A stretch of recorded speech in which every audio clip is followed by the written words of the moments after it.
Kami mulaikan acara kami pada saat ini dalam nama Tuhan Yesus Kristus. Haleluya. Amin. Selamat sore. Haleluya. Anugerah Tuhan kembali kita alami dalam bentuk kesempatan untuk menikmati firman Tuhan, dan sebentar kita akan berdoa. Saya akan menutup rangkaian khotbah dan PA saya dalam satu tema besar oikodomeo, yaitu membangun diri. Sudah ada banyak aspek yang saya bahas. Saya yakin sudah ada beberapa di antaranya atau kebanyakan sudah ada di YouTube GPD Kalvari. Untuk menutup rangkaian seri ini kita akan lihat satu kitab yang penuh dengan kebijaksanaan, yaitu Amsal pasal 1. Amsal pasal 1, kita temukan di situ bentuk ideal dari oikodomeo, dari membangun diri. Ketika seseorang membangun dirinya, tujuannya akan menjadi seperti apa? Amsal pasal 1 ayat 1 sampai 7, tidak apa-apa karena ini penutup, kita baca saja 7 ayat ini. Dalam nama Tuhan Yesus Kristus, 1, 2, 3. Amsal-amsal Salomo bin Daud, Raja Israel, untuk mengetahui hikmat dan didikan, untuk mengerti kata-kata yang bermakna, untuk menerima didikan yang menjadikan pandai, serta kebenaran, keadilan, dan kejujuran, untuk memberikan kecerdasan kepada orang yang tak berpengalaman, dan pengetahuan serta kebijaksanaan kepada orang muda. Baiklah orang bijak mendengar dan menambah ilmu, dan baiklah orang yang berpengertian memperoleh bahan pertimbangan, untuk mengerti amsal dan ibarat, perkataan dan teka-teki orang bijak. Takut akan Tuhan adalah permulaan pengetahuan, tetapi orang bodoh menghina hikmat dan didikan. Ini adalah sasaran, ini adalah bentuk yang sangat bagus. Saya dan saudara membangun diri sedemikian rupa dengan berbagai macam prinsip yang sudah saya sampaikan. Tujuannya adalah untuk kita jadi pandai, untuk kita menjadi orang benar, adil dan jujur, supaya orang percaya itu punya kecerdasan, punya pengetahuan, bijaksana, bertambah ilmu, berpengertian, punya bahan pertimbangan, mengerti keadaan. Coba kita bayangkan ini. Saya memulai dengan satu standar bahwa firman Tuhan bilang, oleh firman dan roh orang percaya itu dibawa pada satu keadaan yang excellent, yang baik. Excellent itu posisi yang mulia, yang agung, yang hebat. Kesitulah kita pergi. Amin. Aduh, begini saudara, percuma sekali kita hidup mengiring Tuhan, setia beribadah, tetapi hidup kita begitu-begitu saja, bodoh-bodoh saja, karakter buruk-buruk terus, rumah tangga kering-kering saja. Terus untuk apa kita di dalam Tuhan? Kita pikirkan sampai di situ Bapak Ibu, saudara-saudari. Amin. Jadi kalau kita memang ada dalam Tuhan, harusnya hidup ini tambah cerah, tambah ceria, karena firman Tuhan bilang, aku tahu rancanganku bagimu, bukan rancangan kecelakaan, tapi masa depan penuh harapan. Yang setuju bilang amin. Jadi ada progres. Nah, bisa lah dinonton lagi kalau lupa bagaimana cara progresnya. Nah, di sore ini saya akan membahas satu kata yang menarik dari rangkaian ayat yang kita baca. Ayat 3 bilang begini, dan ini diulang-ulang. Dari ayat 2 bilang begini, untuk mengetahui hikmat dan didikan. Dia ulang lagi ayat 3, untuk menerima didikan. Didikan. Ayat 7, tetapi orang bodoh menghina hikmat dan didikan. Ulang terus. Ayat 8, hai anakku dengarlah didikan. Saya terganggu dengan kata ini. Apa maksudnya didikan? Saya menyelami dan mempelajarinya, saya bagikan kepada kita semua. Ada beberapa arti dari didikan, tetapi arti yang pertama yang harus saya dan saudara pahami, supaya kita bisa bertumbuh, membangun diri, jadi lebih baik, harus ada didikan. Arti yang pertama dari kata bahasa Ibrani musar, didikan, itu artinya, dengar Bapak ini, koreksi. Sekali lagi, koreksi. Ketosong suka ini barang. Kita tidak suka dikoreksi. Pasti. Itu manusia itu ada dia punya pride. Ada dia punya kebanggaan. Kenapa kita tidak suka koreksi? Karena koreksi selalu berasal dari mulut orang lain. Kalau yang namanya perenungan, yang namanya refleksi, itu ketong sendiri tuh. Merenung, beta tadi salah kok sonde, beta ada omong tadi di istri itu betul kok sonde, beta ada marah bepu anak dengan itu kata-kata pas kok sonde, itu refleksi. Tapi koreksi adalah ketika saya melihat dan saya bilang, yes Bri, punya kemeja itu jelek sekali. Mana dia mau?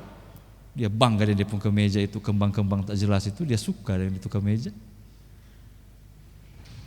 Koreksi akan menantang kita. Koreksi itu akan menantang pribadi kita dari sudut pandang orang lain. Dan waktu kita dengar koreksi, manusia secara insting akan dengar ini, melawan. Mungkin belum terwujud di mulut atau di sikap tubuh, tapi dalam hati, lu tahu apa? Beta cuma ngerti ya ini barang, kok lu mau koreksi beta. Nah, dalam konteks oikodomeo, membangun diri, saya lupa apakah saya sudah sempat katakan ini. Tapi kita tidak bisa mengandalkan penilaian diri kita sendiri. Karena manusia itu cenderung bias. Ada bias atas, ada bias bawah. Bias atas itu dia menganggap dirinya lebih baik dari yang sebenarnya. Sehingga dia jalan sah. Dia hidup sah. Orang mau koreksi apa? Beta baik kok ini. Tapi itu bias. Bias artinya tidak sesuai kenyataan. Bias atas, banyak orang begitu. Nah, ada juga yang bias bawah. Dia baik, tapi dia anggap dia kurang baik. Ada satu pendeta yang saya kenal, Bapak Ibu. Setiap kali terjadi apa-apa di jemaat atau di keluarga, dia suka mempersalahkan diri. Dia bilang, aduh itu karena salah saya, itu karena dosa saya. Beta sampai dengan Rina kalau dengar dia omong begitu, kau yang sakit hati sendiri. Sonde sonde salah ma. Itu bias bawah. Selalu merasa bahwa dia kurang, dia salah. Di satu sisi mungkin terlihat bagus, tapi sebenarnya tidak juga. Yang tepat adalah kita berhasil menilai di posisi yang pas, tidak berlebihan, tidak kurang. Karena itu bukan cuma refleksi yang perlu, koreksi ini perlu. Amin. Karena dia keluar dari mulut orang lain, maka kita cenderung menolaknya dan tidak mau dengar. Atau paling tidak mengabaikan. Kalau tahu apa bepu hidup. Tapi kita lihat ayat 8. Nah, nanti ada ayat 7 juga, saya simpan dulu ayat 7-nya. Tapi ayat 8 kita baca sama-sama ya. 1, 2, 3. Hai anakku, dengarkanlah didikan atau koreksi ayahmu dan jangan menyia-nyiakan ajaran ibumu.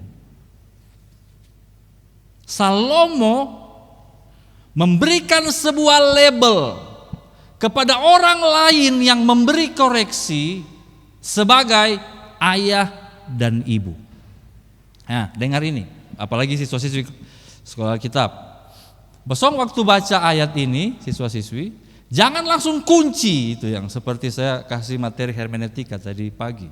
Jangan langsung kunci di tafsiran yang literal. Oh, berarti kalau beta mau dengar didikan, koreksi, hanya bisa beta dengar dari ayah dan ibu saya. Nah, itu kalau nanti ayah dan ibu orang lain datang, kok koreksi ketong, siapa lu? Bepu bapak bukan, bepu mama bukan, kau mau koreksi beta. Ah, itu salah itu. Tetapi Salomo itu sementara mempersonifikasikan bahwa orang yang memberi koreksi, dengar ini prinsipnya. Orang yang memberi koreksi adalah orang yang lebih tahu dari dirimu. Sama seperti seorang anak yang lebih tahu dari anak itu adalah orang tuanya. Jadi dalam prinsip hermeneutika ini bisa ditarik. Siapakah ayah dan ibu itu yang bisa memberi koreksi? Adalah mereka yang lebih tahu dari kita di bidang itu. Misalnya saya berkhotbah, lalu yang mengoreksi saya adalah Dean, lu tak salah. Tak salah. Kenapa? Dia tidak lebih tahu soal homiletika daripada saya.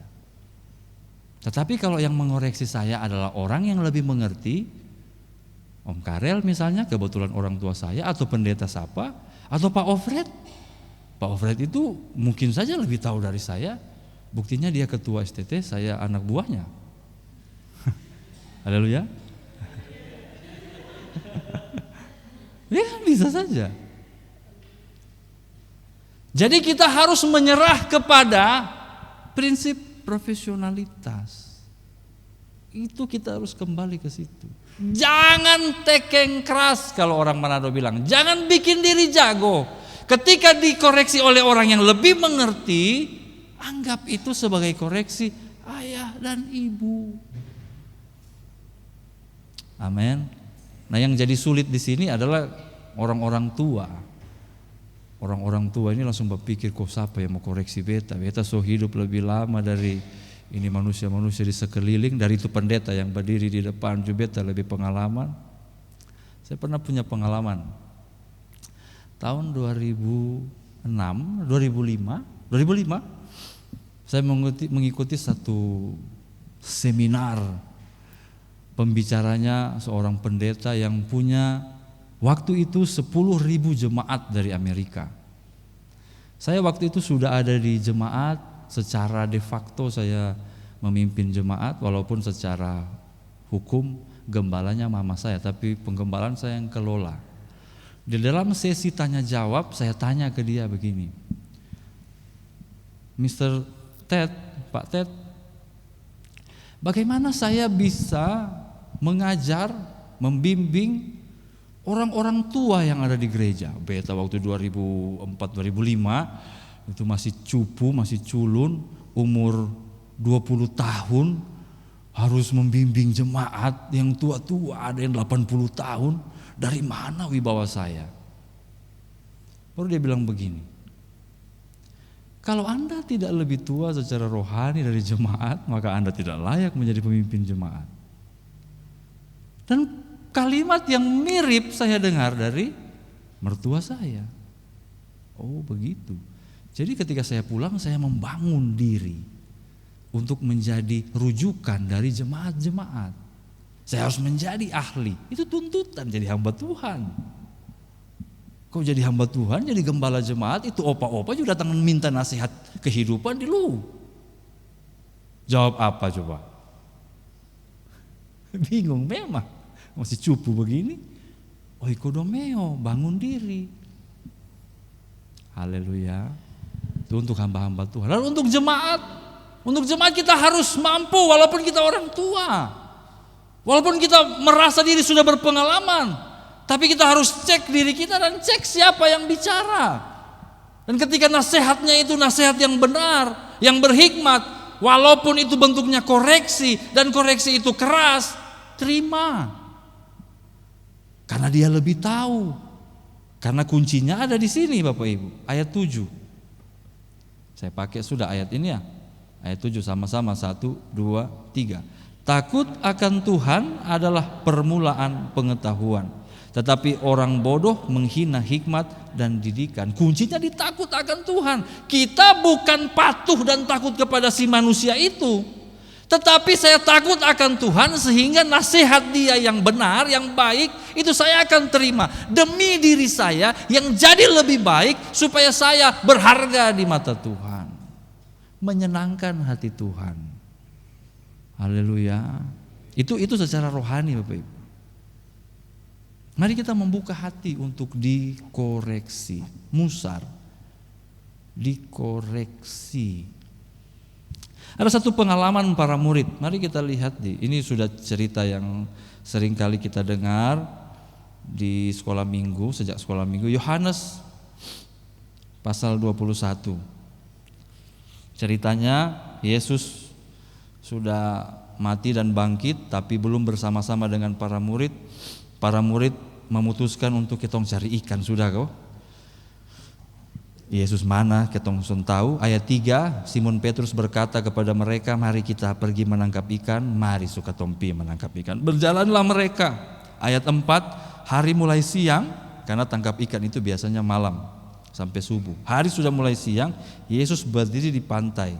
Murid-murid tidak tahu bahwa itu adalah Yesus. Ayat 5, Yesus bilang, "Hai anak-anak, kamu punya lauk pauk?" Mereka bilang, "Tidak ada."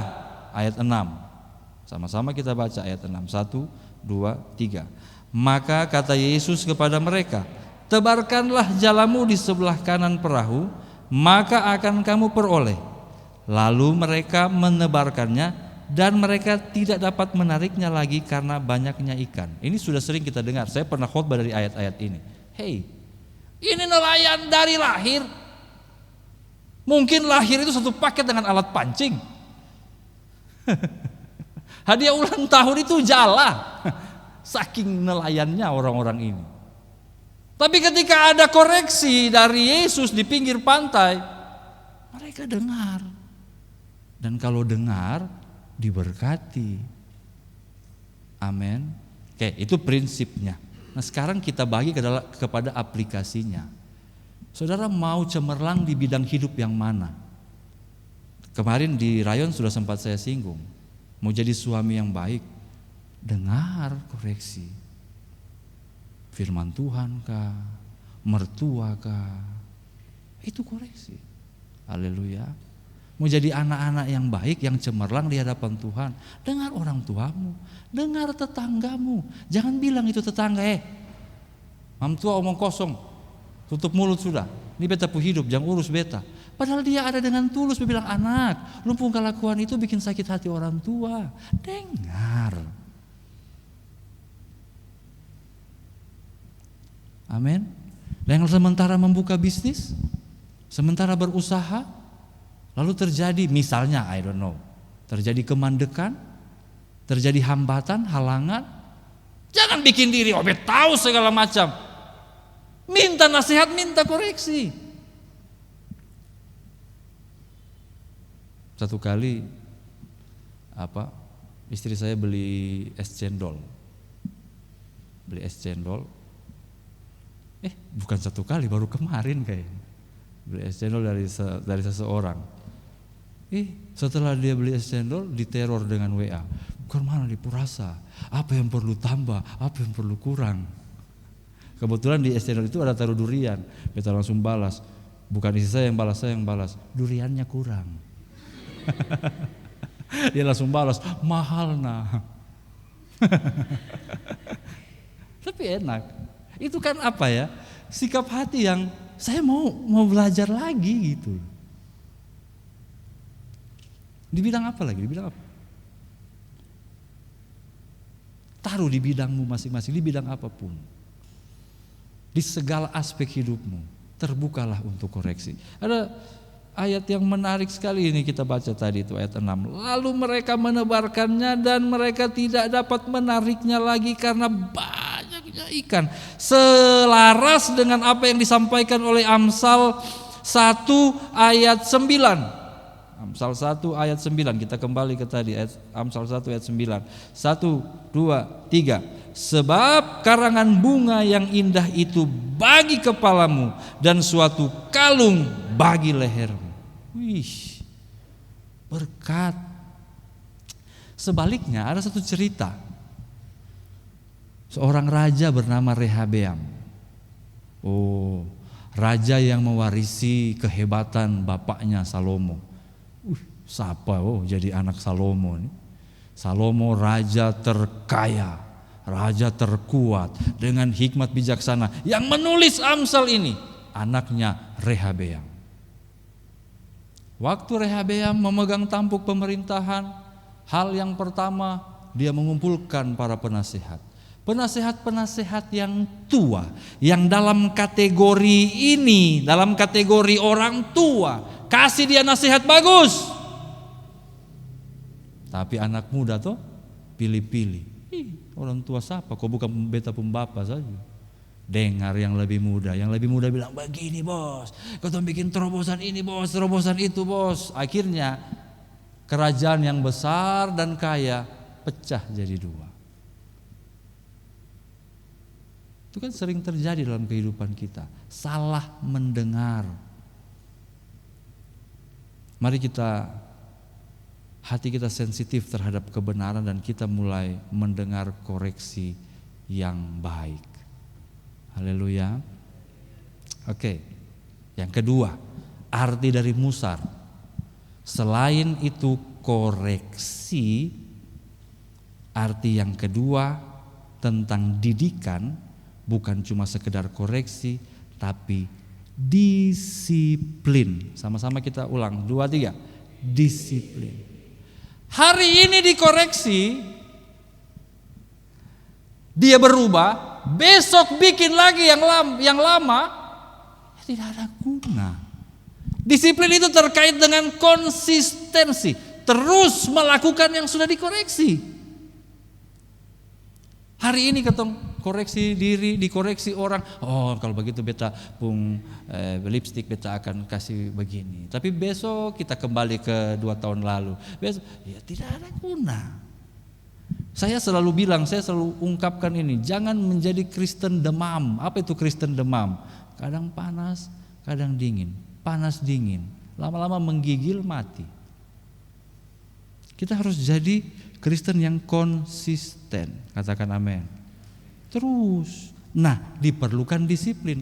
Apa itu disiplin? Disiplin adalah terus melakukan, tidak peduli situasinya buruk atau baik. Sonde pilih-pilih dia kalau disiplin. Ini ada didikan, ini ada koreksi. Saya rubah hidup saya. Besok saya rubah, lusa saya rubah, minggu depan terus menerus berubah, terus menerus bertumbuh. Sonde begini, oh kalau Bapak Gembala kasih beta jabatan, beta berubah jadi orang paling suci. Tapi tahun ini beta sonde dapat bagian jadi malas-malas sedikit sonde apa-apa. Ada yang begini, di sini tidak ada, amin. Di sini, saya tidak tahu di situ, tapi kayaknya juga tidak ada, amin. Sana juga tidak ada. Nanti kok Erik marah saya. Di luar mungkin. Memang aneh, gejala ini aneh. Waktu Tuhan berkati, ada saja alasan untuk tidak setia. Waktu tidak diberkati, ada saja pengeluhan untuk tidak setia. Terus maunya apa? Kurang disiplin. Didikan Tuhan itu berupa koreksi, namun juga berupa disiplin. Dan disiplin ini harus dibangun, harus dimulai. Amin. Disiplin belajar, disiplin berdoa, disiplin berubah, disiplin hati. Harus dimulai. Kalau tidak dimulai dan tidak dipertahankan, ya sulit. Bapak Ibu, pergumulan saya menyusun rangkaian PA dan khotbah ini cukup berat. Cukup berat pertama kepada saya sendiri. Saya sementara bicara tentang membangun diri, lalu bagaimana dengan diri saya? Setiap kali beta susun khotbah, yang pertama kena beta sendiri, apakah beta melakukan ini? Tapi saya cukup merasakan ada perubahan dalam diri saya sendiri. Setelah bergaul dengan bahan ini sekian, hampir 3 bulan ya, saya bahas ini saja. Ada perubahan. Jadi lebih jernih, jadi lebih tenang. Masalah tetap ada, banyak, sama aja. Tapi cara menghadapinya, ya istri saya jadi saksinya. Begitu kok atau? Beta takut, beta omongin di belakang dia bilang, "Sande." Ya saya menantang diri saya sendiri. Dan saya berdoa dan berharap semoga ini menjadi berkat bagi seluruh jemaat. Mari kita membangun diri untuk jadi lebih baik. Ingat, umur tidak panjang. Ya, hari-hari ini hari berduka untuk keluarga kami. Orang bilang, Om B umur panjang, tapi bagi keluarga kenapa ada tangisan? Karena sudah meninggal. Itu menyadarkan bahwa umur tidak panjang. Pergunakan waktu yang ada untuk membangun diri, menyenangkan hati Tuhan, menjadi berkat bagi orang lain. Amin.